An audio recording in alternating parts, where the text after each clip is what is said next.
aleluia, aleluia, aleluia, aleluia, aleluia, aleluia. Eu te louvo, ó Pai Santo, Deus do céu, Senhor da terra, os mistérios do teu reino aos pequenos se revela. Aleluia, aleluia, aleluia, aleluia, aleluia, aleluia, aleluia, aleluia, aleluia, aleluia, aleluia, aleluia, aleluia, aleluia, aleluia,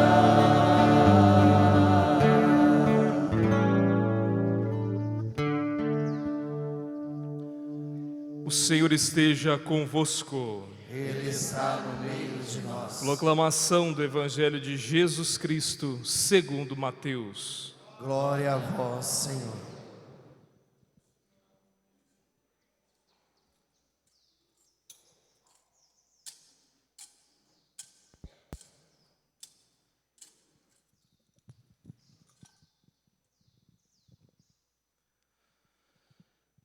Naquele tempo, Jesus contou outra parábola à multidão.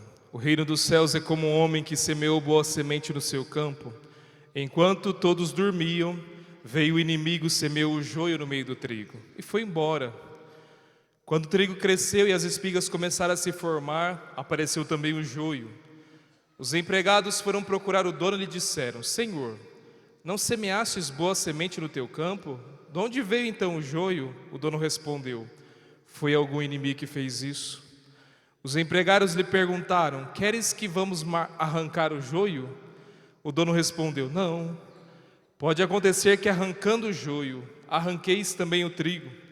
Deixai crescer um e outro até a colheita. E no tempo da colheita direis aos que cortam o trigo: Arrancai primeiro o joio e amarrai-o em feixes para ser queimado. Recolhei, porém, o trigo no meu celeiro. Jesus contou-lhes outra parábola. O reino dos céus é como uma semente de mostarda que um homem pega e semeia no seu campo. Embora ela seja a menor de todas as sementes, quando cresce, fica maior do que as outras plantas e torna-se uma árvore, de modo que os pássaros vêm fazer nela seus ninhos. Jesus contou-lhes ainda outra parábola. O reino dos céus é como fermento que uma mulher pega e mistura com 3 porções de farinha, até que tudo fique fermentado. Tudo isso Jesus falava em parábolas às multidões. Nada lhes falava sem usar parábolas, para se cumprir o que foi dito pelo profeta: Abrirei a boca para falar em parábolas. Vou proclamar coisas escondidas desde a criação do mundo. Então Jesus deixou as multidões e foi para casa. Seus discípulos aproximaram-se dele e disseram: Explica-nos a parábola do joio. Jesus respondeu: Aquele que semeia a boa semente é o Filho do Homem, o campo é o mundo. A boa semente são os que pertencem ao reino, o joio são os que pertencem ao maligno. O inimigo que semeou o joio é o diabo, a colheita é o fim dos tempos, os ceifadores são os anjos. Como o joio é recolhido e queimado ao fogo, assim também acontecerá no fim dos tempos. O Filho do Homem enviará os seus anjos e eles retirarão do seu reino todos os que fazem outros pecar e os que praticam o mal. E depois os lançarão na fornalha de fogo, ali haverá choro e ranger de dentes. Então os justos brilharão como o sol no reino de seu Pai. Quem tem ouvidos, ouça. Palavra da salvação. Glória a vós, Senhor. A vossa proteção recorremos, Santa Mãe de Deus. Não desprezeis as nossas súplicas em nossas necessidades, mas livrai-nos sempre de todos os perigos, ó Virgem gloriosa e bendita. Amém. Nós começamos hoje com o livro da sabedoria. Você sabe que Lutero arrancou da Bíblia o livro da sabedoria, junto com outros 6 livros. 7 livros foram tirados do Antigo Testamento. No começo ele tinha tirado também alguns livros do Novo Testamento, como Apocalipse, Hebreus, a carta de São Tiago, porque determinantemente sabemos que São Tiago era bispo. E como São Tiago, como nós sabemos isso? Os primeiros escritos dizia que Tiago era bispo de Jerusalém. E como ele tem uma carta, dizer que um bispo escreveu uma carta é difícil dizer que é católico. Então ele pensava em tirar, mas depois ele voltou, porque sabia que seria problemático. Então ele deixou o Novo Testamento inteiro, voltou o Apocalipse, a carta dos Hebreus, a carta de São Tiago, mas os 7 livros do Antigo Testamento não. E que beleza é a sabedoria de Deus. A sabedoria diz que hoje, nesse pequeno trecho tão profundo, diz assim para você, resumindo o que todo o texto diz: você não sabe a origem das coisas. Nós temos uma dificuldade de saber a origem das coisas. Nesse momento, talvez tenha uma doença no seu corpo, ou neste momento tenha algo acontecendo com você que você pergunta assim: por que, meu Deus? Quantas vezes nós nos perguntamos, agora teve o terremoto na Venezuela, por que, meu Deus? Que sentido tem isso? Por que um terremoto matar tanta gente? Por que essa criança nasceu com essa doença? Por que não pôde sobreviver essa criança e ficar com seu pai e com a sua mãe que queriam tanto? Por que aquela mulher que é irresponsável, que não cuida da sua vida, tem filhos à torta e à direita, e eu, que sou cristã, que sou responsável, trabalho todos os dias, eu tenho dificuldade para engravidar? Por quê? Essas perguntas pairam a nossa cabeça todos os dias. É isso que o livro da sabedoria está dizendo. Não sabe a origem, e nós precisamos aceitar isso e aprender a confiar na vontade e no desígnio de Deus. E às vezes alguém diz assim: vou rezar, mas não, porque tem que aceitar a vontade de Deus. Eu me espantei uma vez, aquela mulher que descobriu os quarks, aquela cientista. Fui escutar uma fala dela, ela falou em inglês. Sabe que, nem sei se você sabe o que é quarks, mas quando os cientistas descobriram o átomo, a menor partícula da Terra até então, e conseguiram dizer assim: agora nós vamos abrir o átomo, porque você é feito de átomos, são micropartículas que você não enxerga a olho nu. E eles dizem: agora nós vamos descobrir o sentido da vida, do universo, a criação. Coitados, quando abriram a menor partícula, se abriu um mundo, um universo muito mais inexplicável ainda. E aí essa mesma cientista diz assim: existe uma teoria que ainda não consegue ser explicada, mas é só uma teoria. Parece que tem cordas, se chama teoria das cordas. Parece que tem cordas dentro dessas partículas infinitamente pequenas que dançam, que cantam, cordas que parecem vibrar, que dão vida ao ser humano. Quem diz isso está no livro de Jó. Se você ler o livro de Jó, Jó vai dizer que o mundo é uma grande sinfonia, é um violão sendo tocado, é a música da vida, é como se fosse, como a música, muitas vezes a música entra dentro de você, te dá uma vibração, algo que você não consegue entender, mas ela consegue entrar em você. Você não sabe a origem daquilo, mas aquilo às vezes te conforta, te alivia, te anima. Enfim, todas essas coisas. Existem coisas que nós não sabemos a origem, e nós precisamos entender como lidar com isso. É o que diz São Paulo na segunda leitura. Nós não sabemos como rezar, olha que bonito, mas o Espírito vem em socorro da nossa fraqueza, pois nós não sabemos como rezar. Que Espírito é esse? É o Espírito de Jesus que você recebeu no batismo, e o padre já explicou aqui. Por que esse Espírito? Por que São Paulo diz isso? Que você não sabe como rezar, mas quando ora, acontecem em você gemidos inefáveis. E aqui não está dizendo que você vai gemer de verdade, mas é uma coisa no teu coração. Como ontem uma moça me dizia: padre, não consigo rezar, eu só abaixo a cabeça e falo assim: Senhor, recebe essa minha angústia. Sabe aquelas coisas do profundo que você diz sem saber o que está dizendo? O Espírito transforma isso em vida. Então as coisas que acontecem com você, por que você reza? aquilo que Santo Agostinho nos explica, que o padre já explicou para você. Por que você reza? Não é para informar a Deus o que está acontecendo, é para deixar o Espírito rezar em você. Ó Senhor, você não está vendo aqui não? Está vendo aqui que eu estou agora com essa doença, o Senhor não vai fazer nada? Não, é para que o Espírito dê sentido, para que você ora para você receber o Espírito, não é para informar a Deus, é para formar o seu coração, para você entender, dar sentido àquilo que você passa, dar sentido às coisas que te acontecem, dar sentido a tudo. Minha avó, quando eu vi minha avó perdendo tudo, a fala, o andar, o pensar, quando eu vi perdendo tudo, eu via que a minha avó ia perder a visão. O processo natural do Alzheimer é esse, é perder tudo mesmo. Só faltava a visão. E eu rezei tanto para ela não perder a visão, porque eu sabia que a minha mãe ia ficar muito angustiada.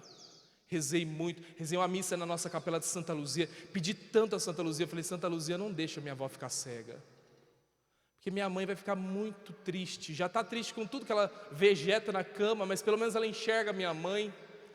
Eu dizia para Deus, eu rezei tanto, minha avó está cega. E quando a minha avó ficou cega, eu bendizi a Deus, porque eu não sei a origem disso, mas Deus sabe porque tem que ser assim. Deus sabe. O agricultor é esse Deus todo-poderoso, é esse pensamento de Deus. O agricultor tem a sabedoria de Deus. Os empregados vêm desesperados. E por que eles vêm desesperados? Porque você sabe, em Israel, no tempo de Jesus, o tempo da colheita era mínimo.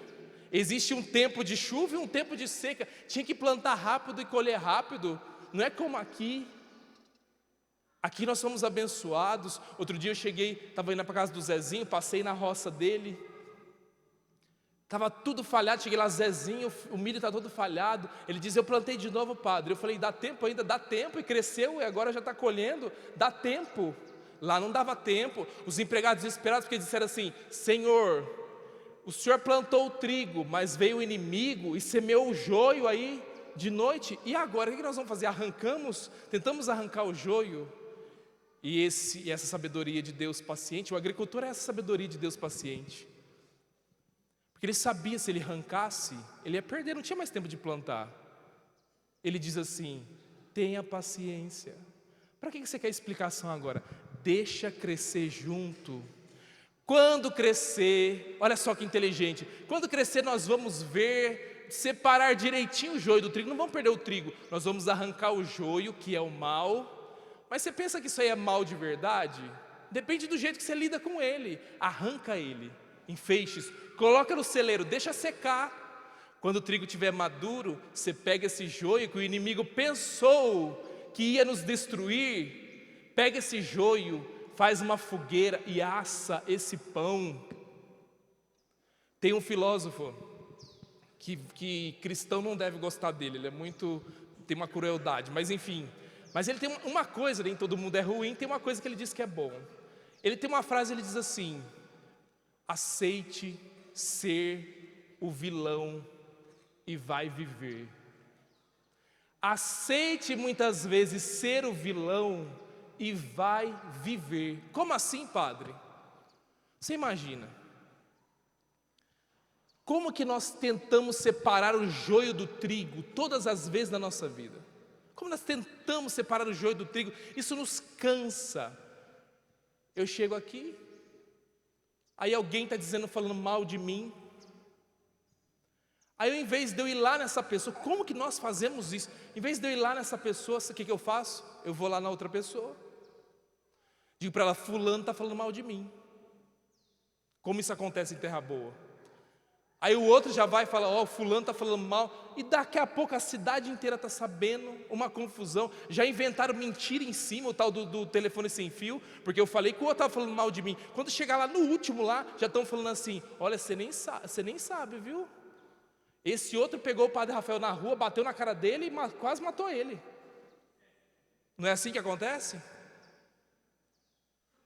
Se eu tivesse chegado ali e dito para ele assim, ô fulano, você está falando mal de mim, que constrangimento, que coisa ruim, ter o joio junto comigo, porém, Acabou ali. Acabou. O negócio foi resolvido. Sabe, nós perdemos muito tempo. Aceite ser o vilão e vai viver. Deixa eu contar uma coisa para vocês. O Jogo do Brasil foi há 2 semanas atrás, não é isso? Vocês lembram? Há 2 semanas atrás estava muito ruim da minha cirurgia. Para falar a verdade para vocês, nem de jogo eu queria saber. E para falar a verdade para vocês, nem jogo eu assisto. Não assisto jogo, não acompanho, não tenho tempo. Eu não assisto nem televisão. Pergunta ao Padre Carlinhos, o irmão que mora comigo. Não assisto televisão, não tenho tempo. Às vezes eu assisto bons filmes no meu computador antes de dormir. Mas antes do filme acabar, às vezes eu levo 1 semana para terminar um filme, porque eu já estou dormindo no começo do filme, vou assistindo os pedaços. Mas eu não tenho tempo disso. Não tenho tempo disso. E sem contar que eu acho que no Brasil o futebol perdeu um pouco, mas enfim. Olha, eu recebi um monte de mensagem naquela semana. Padre, muda o horário da missa, porque a gente quer assistir o jogo. Muda o horário da missa, recebi um monte de mensagem. Mandaram recado na secretaria. Padre, muda o horário da missa, a gente quer assistir o jogo. Ninguém vai na missa, todo mundo quer assistir o jogo, não sei o quê. Eu pensei comigo, a voz do povo é a voz de Deus. Aí falei, então vamos rezar aumentar uma missa de manhã para o povo poder vir. Vieram, a igreja estava cheia, segundo o Padre Carlinhos. Eu rezei às 8, ele às 9h30. E deixa à noite para o povo assistir o jogo deles. Pronto. Aí o negócio se inverteu. Ué, padre, trocando a missa pelo jogo? Que isso? Onde já se viu? Aí vai na rede social, aí o povo começa a mandar as coisas da rede social. Eu nem jogo eu queria saber, eu nem conseguia assistir. Quando eu pensei em assistir, o Brasil já tinha perdido. Sabe o que eu fiz? Vim aqui, quem estava aqui na missa da final de semana, falei para o povo o quê? Não vai ter missa porque o padre quer assistir o jogo. Pronto!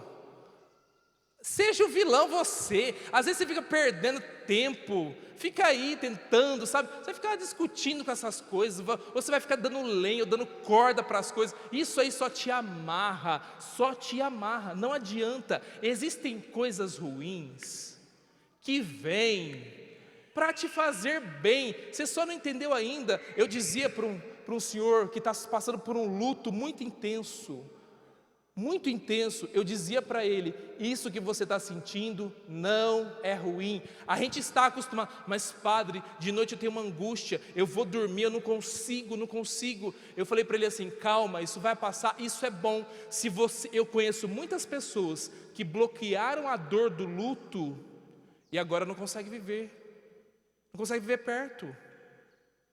Eu conheço uma mulher que perdeu uma menina, uma filha de 3 anos, e ela tem 2 filhos. Hoje ela está sozinha. Ela não conseguiu, ela não vive o luto, ela não deixa doer, ela não deixa passar por aquilo, e ela fica vivendo aquilo. Ela foi primeiro perdeu o marido porque o marido não aguentou viver aquilo, e os filhos foram embora com o pai. Por quê? Porque ela se fixou no luto, esqueceu dos 2 filhos. Quando você se fixa nessas coisas, quando você se fixa no porquê o terremoto de lá, porquê essa criança morreu, porquê você se fixa nisso, para com isso. Aprenda a ser o vilão muitas vezes e vai viver. Ninguém vai viver a sua vida por você. Tem coisas ruins que nós temos que passar. E como diz o Ariano Suassuna, quando a coisa é ruim de passar, depois ela é boa de contar. É dar sentido na vida. Dá sentido na vida.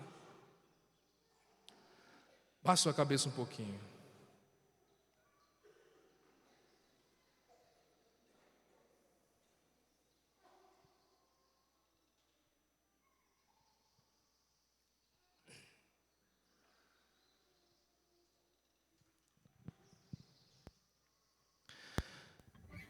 Eu sei que muitas vezes você está cansado de separar o joio do trigo, porque é verdade, a gente tem medo.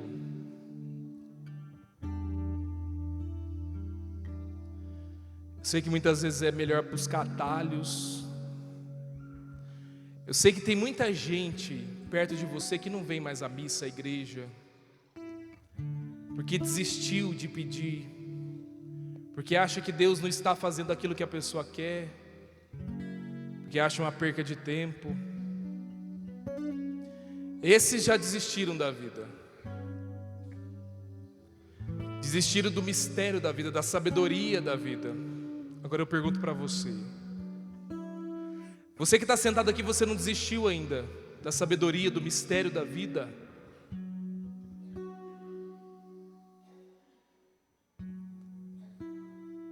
Por isso, se abra esse mistério.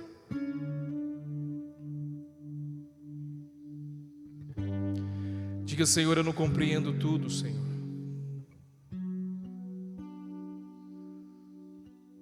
E nem vou compreender.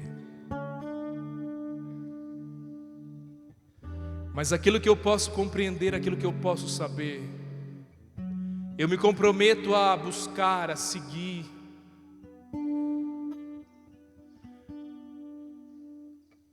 Eu me comprometo a não desistir,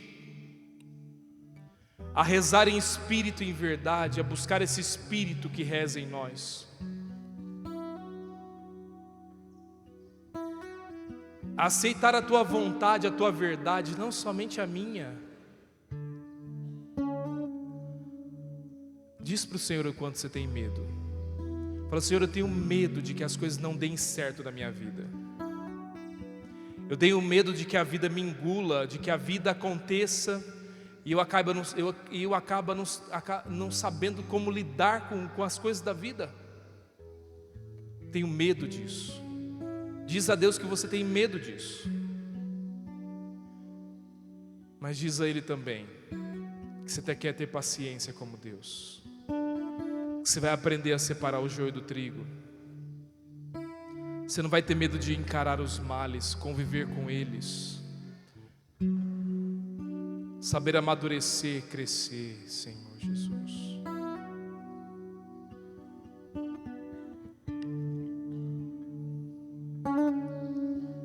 Peça a Ele que te ajude. Reza assim com o Padre: Senhor Jesus, Senhor Jesus, dai-me dai-me a sabedoria a sabedoria de separar de separar o bem o bem do mal. do mal. Amém. Amém. Fique de pé, professemos a nossa fé.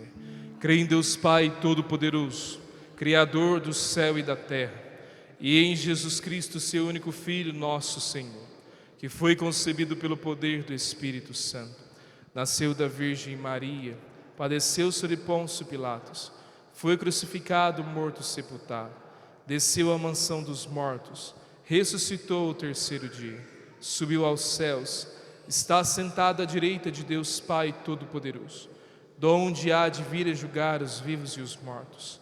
Creio no Espírito Santo, na Santa Igreja Católica, na comunhão dos santos, na remissão dos pecados, na ressurreição da carne, na vida eterna. Amém.